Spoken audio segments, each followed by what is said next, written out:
Good morning. Today's topic is legal ethics, in which we will discuss the Advocates Act 1961. We have already started the Bar Council of India, which is defined under Section 4 of the Advocate Act 1961. Yesterday in my class, we have discussed about the Bar Council of India, the Constitution of the Bar Council of India, the objectives of the Bar Council of India, and the Bar Council of India functions of the Bar Council of India. What functions the Bar Council of India can run? So, the basic functions of the Bar Council of India are similar to the state bar councils, state bar councils, like financial assistance to the organized welfare schemes for poor, disabled or other advocates, and the giving legal aid and the establishing law libraries. हमने कल पढ़ा था कि बार Council of India के जो functions होते हैं, prime जो फंक्शंस हैं, उनके अलावा भी कुछ welfare objectives Indian Bar council जो है वो रन करती है. उनमें हमने बताया आपको कि फाइनेंशियल असिस्टेंस किसके लिए, पुअर और डिसेबल पर्सन्स के लिए, जो लीगल असिस्टेंस जिनको नहीं मिल पाती है उनके लिए बार काउंसिल ऑफ इंडिया एक सेपरेट फंड प्रिजर्व करके रखती है, सेपरेट फंड बनाती है. उसके अलावा फ्री लीगल एड कैंप्स लगाना, कंज्यूमर अवेयरनेस कैंप लगाना, ये सब कार्य भी Bar Council of India time to time करती है. इसके अलावा स्टेट्स और यूनियन टेरिटरीज़ में और जहाँ भी रिक्वायर्ड होता है वहाँ पर लॉ लाइब्रेरीज़ इस्टेब्लिश करना भी बार काउंसिल ऑफ इंडिया की एक प्राइम वेलफेयर ऑब्जेक्टिव माना जाता है. इसका पर्पज़ ये होता है कि लॉ के जो अपडेशंस हैं उनके बारे में एडवांस स्टडी सेंटर्स डेवलप किए जाएं. आज हम इसी को आगे बढ़ाते हुए removal of the name of the an advocate का नाम जो है वो रोल में से कैसे हटाया जा सकता है उसके बारे में आज के इस चैप्टर में हम पढ़ेंगे. इसके साथ ही साथ हम क्या जो एलिजिबिलिटी है एडवोकेट को एनरोल होने की वो भी हम आज के इस लेक्चर में पढ़ेंगे. Name of an advocate from the roll. देखिए ये बहुत महत्वपूर्ण है कि किसी अधिवक्ता का नाम एक बार अगर एडवोकेट के रूप में दर्ज हो जाता है तो उसे कैसे हटाया जा सकता है, उसके प्रावधान क्या हैं, उसके आधार क्या हैं. तो यहाँ पर ये बताया गया है, द बार काउंसिल में remove the name of the advocate in the 2 cases. किसी भी अधिवक्ता को 2 कारणों से हटाया जा सकता है. पहला कारण when the advocate is dead, जबकि अधिवक्ता की मृत्यु हो चुकी हो. ठीक है, कब?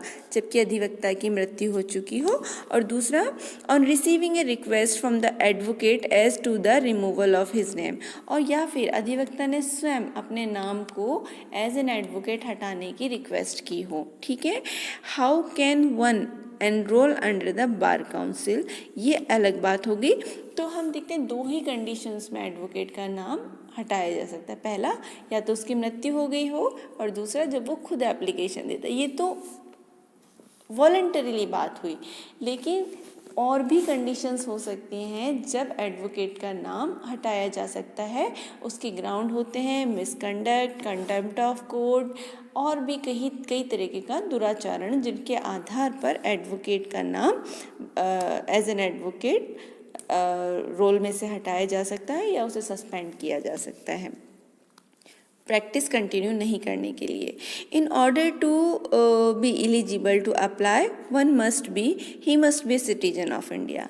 देखिए, अब उसका नाम दर्ज करने के लिए तो कंडीशन हम पहले ही डिस्कस कर चुके हैं कि वो सिटीजन ऑफ इंडिया होना चाहिए, और दूसरा उसके पास लॉ की डिग्री होनी चाहिए, लॉ ग्रेजुएट वो होना ज़रूरी है.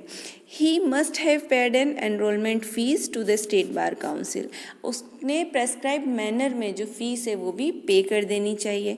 इसके अलावा इसके बाद प्रोसीजर की बारी आती है कि प्रोसीजर क्या होगा. तो सबसे पहले होता है application. The person who desire to enrol must fill an application to the State Bar Council in the prescribed form with the necessary fees, he must have the qualification as stated above. देखिए हर state bar council ने अपना एक set format तैयार किया हुआ है application का। सबसे पहले हमें वो एप्लीकेशन फॉर्म भरना होता है, उसके बाद हमें प्रेस्क्राइब्ड मैनर में फ़ीस जैसे भी मांगी गई है, नेट बैंकिंग से, ड्राफ्ट के थ्रू, चेक के थ्रू, वो हमें फीस पे करनी होती है। उसके अलावा his name would then be considered by the enrollment committee which either accept or reject the application। मैंने आपको बताया कि एनरोलमेंट कमेटी होती है वो सारे फॉर्म्स की स्क्रूटनी करती है। स्क्रूटनी के बाद वो जिन कैंडिडेट्स को सुटेबल समझती है उन्हीं को एडवोकेट के रूप में रजिस्टर किया जाता है। बाकी अगर एप्लीकेशन में कोई कमी है, डिग्री प्रॉपर नहीं है, तो एप्लीकेशन को रिजेक्ट कर दिया जाता है। In case of rejection, the application is sent to National Bar Council along with the reason of rejection. Also, the reason of rejection shall be notified to every other state council. देखिए rejection किस आधार पर किया वो bar council आपको बताती है कि क्यों रिजेक्शन किया गया है। वो ज़रूरी होता है बताना, क्योंकि हम लॉ के स्टूडेंट हैं और हर चीज़ में ट्रांसपेरेंसी रखना ये लॉ की ड्यूटी होती है। Power to remove in case of any misrepresentation, fraud और undue influence the name can be remove the role.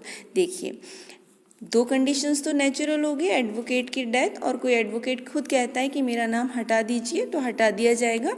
इसके अलावा किसी एडवोकेट के मिसकंडक्ट के आधार पर, मिस रिप्रेजेंटेशन के आधार पर, कोई फ्रॉड उसने किया है उस आधार पर और अनड्यू इन्फ्लुएंस के आधार पर भी नाम जो है एडवोकेट का वो रोल में से हटाया जा सकता है।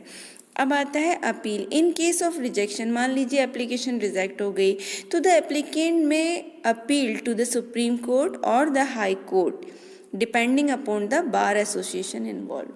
अगर कोई एप्लीकेशन रिजेक्ट हुई है और अगर आप ये सोचते हैं कि आपने प्रॉपर एप्लीकेशन फिल की है, आपकी एप्लीकेशन रिजेक्ट नहीं होनी चाहिए थी, तो आप अगर आपने स्टेट बार काउंसिल में रजिस्ट्रेशन के लिए एप्लीकेशन भेजी है तो आप हाई कोर्ट में अपील कर सकते हैं, और अगर आपने इंडियन बार काउंसिल में रजिस्ट्रेशन के लिए एप्लीकेशन लगाई है तो आप सुप्रीम कोर्ट में अपील फाइल कर सकते हैं। देखिए ये बहुत ही इम्पोर्टेंट है। Once refused can the application be entertained by any other bar council. एक बार अगर किसी एप्लीकेशन को रिजेक्ट कर दिया गया है तो क्या कोई दूसरी बार काउंसिल उस एप्लीकेशन को एंटरटेन कर सकती है? ये एक बहुत ही अच्छा क्वेश्चन है। तो देखिए आंसर है नहीं, no. Application once refused can not be entertained by any other bar council except with the consent of the bar council that rejected the application and All India Bar Council. सामान्य answer नहीं कर सकती, लेकिन हर चीज़ के देखिए law में exceptions भी होते हैं, बाय वेज भी होते हैं कि हम क्या करें कि एप्लीकेशन एक्सेप्ट हो।